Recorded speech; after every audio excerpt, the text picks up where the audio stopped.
Yes, sir. Thank you, Madam Chair. I'm Ernest Greco. I'm on the steering committee of the Rhode Island Declaration. I teach at Roger Williams University. I am a member of the Pope Pius XII Council of the Knights of Columbus at St. Thomas More Parish in Narragansett.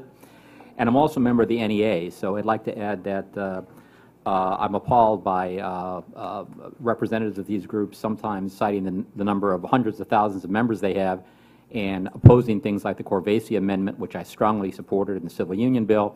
And, of course, this bill has no Corvasi Amendment. So I see this as a case of my union using my union dues to advocate a policy that violates my First Amendment rights as well as the rights of my church.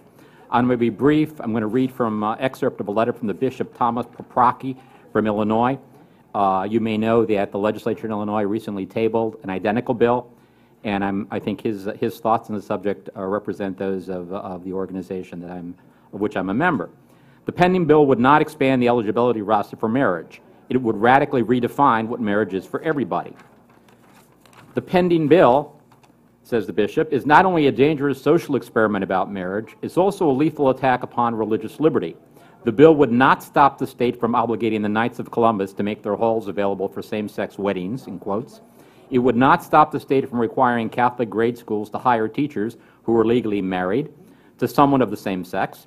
The bill would not protect Catholic hospitals, charities, or colleges, which excludes those so married, from senior leadership positions.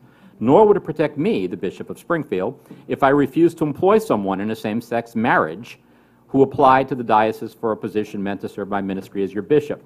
The law does nothing at all to protect the consciences of people in business or who work for government.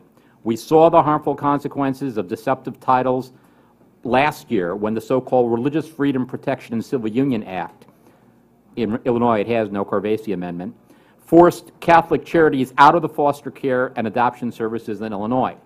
There is no possible way, none whatsoever, for those who believe that marriage is exclusively the union of a husband and wife to avoid legal penalties and harsh discriminatory treatment if the bill becomes law. My final sentence. Your final sentence. Thank you. Why should we expect it to be otherwise, since people who, according to this thinking behind the bill, believe we have an unfair view of marriage? The state would have equated our view with bigotry, and it uses the law to marginalize in every way short of criminal punishment.